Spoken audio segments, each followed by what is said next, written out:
तो hello everyone, I hope आपकी तैयारी कंसिस्टेंट चल रही होगी। तो कुछ पॉइंट्स आपको आई थिंक पहले तो रिजल्ट दिख रहा होगा मेरा। तो इसमें मैंने क्या किया था, 39 अटेम्प्ट किए थे रीजनिंग में एंड 39 किए थे क्वांट में, बट क्वांट में मुझे 39 की जगह 40 मार्क्स मिल गए थे। एंड इस तरह का था। हालांकि हम इस पे बहुत इंपॉर्टेंट बातें, 5 बातें बहुत इंपॉर्टेंट करेंगे जो आपको भी वो बूस्ट पुश दे सकती है एंड आपको कहीं ना कहीं एक्यूरेसी मेंटेन करा सकती है, क्योंकि आरआरबी क्लर्क का paper it's all about accuracy and speed, है ना। स्पीड तो चाहिए बट एक्यूरेसी भी चाहिए, क्योंकि कट ऑफ बहुत हाई जाता है। तो सबसे पहली चीज आती है सीक्वेंस। अब हर किसी को लगता है आरआरबी क्लर्क के पेपर में करना तो सब है, तो कहीं से भी कर दे।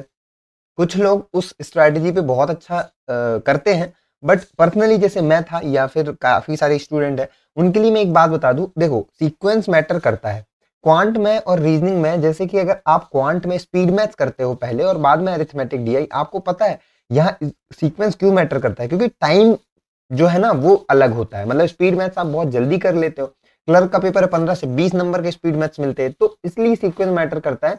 कि कम टाइम में आप जितना ज्यादा मार्क्स स्टार्टिंग के कम टाइम में ले लोगे ना, उतना कॉन्फिडेंस वहां बिल्ड होगा और आगे के क्वेश्चन में गलती होने के चांसेस काफी कम हो जाते हैं।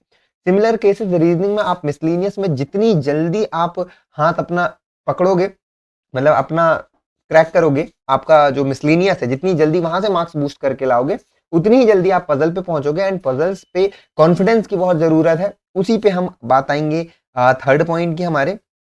फिर पहले सेकंड पॉइंट पे ही आ जाते हैं। अच्छा, टाइम बहुत मिलता है रीजनिंग के लिए, तो श्योरिटी रख के चलना। मतलब ये नहीं कि जल्दी के चक्कर में पजल की कंडीशन सही लिखी बट आंसर गलत लिख दिया, ये मत करना। एंड रीडिंग बड़ी ही अच्छी रखना, अच्छे से पढ़ना।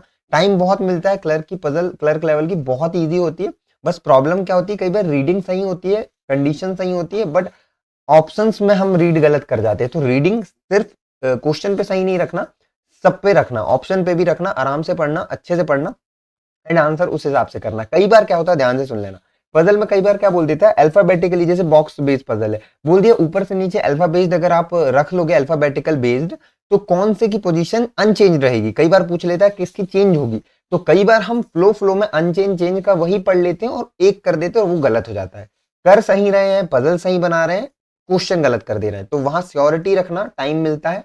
तीसरी चीज स्क्रोलिंग। स्क्रोलिंग पे क्या बोल रहा हूँ, देखो क्या होता है, इसमें हिंदी इंग्लिश साथ में होता है। तो कई बार जो अल्फा न्यूमेरिकल सीरीज आती है ना, या लंबी सीरीज जो आती हैं, तो वो ना कई बार ऊपर नीचे तो हम स्क्रॉल करते ही हैं, लेफ्ट टू राइट स्क्रॉल करना मत भूलना। लास्ट टाइम पेपर में रियल इंसिडेंट बता रहा, ये हुआ था, कई बार बता चुका हूँ हालांकि, कि एक सीरीज थी जिसके मैंने लेफ्ट टू राइट स्वाइप नहीं किया और 3 क्वेश्चन करे, हो गए, चौथा क्वेश्चन आ ही नहीं रहा था। तब मुझे मतलब ऑप्शन में बन ही नहीं रहा था, तो मैं सोचा यार क्या गलत हो गया। फिर मैं देखा कि लेफ्ट टू राइट स्वाइप था।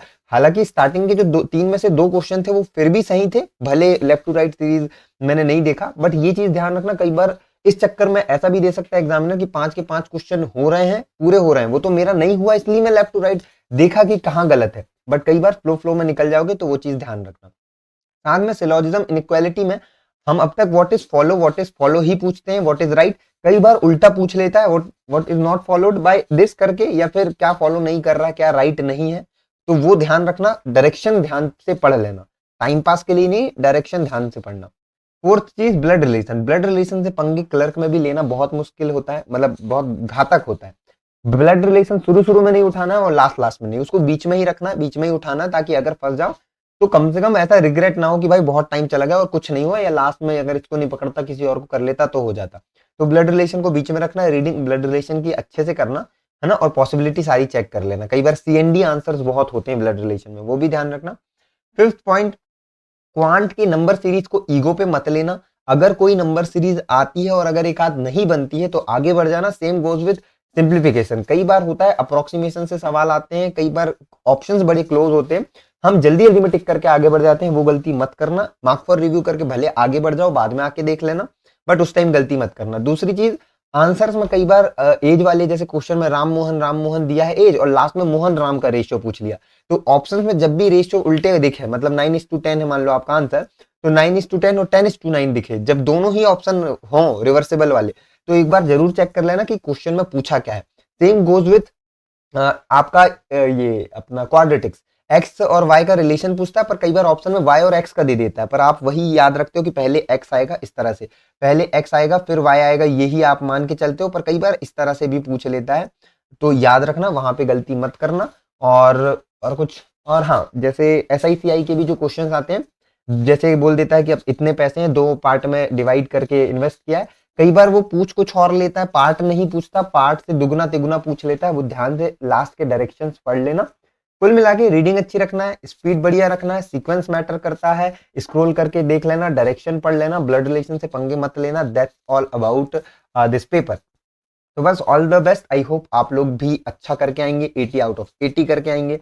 और अपने आप को कॉन्फिडेंट रखना और मॉक्स में अच्छे से करते रहना। और पेपर भी उसी तरह का आएगा, मॉक्स से हल्का सा नीचे कई बार आ जाता है जनरली। और बस ऑल द बेस्ट।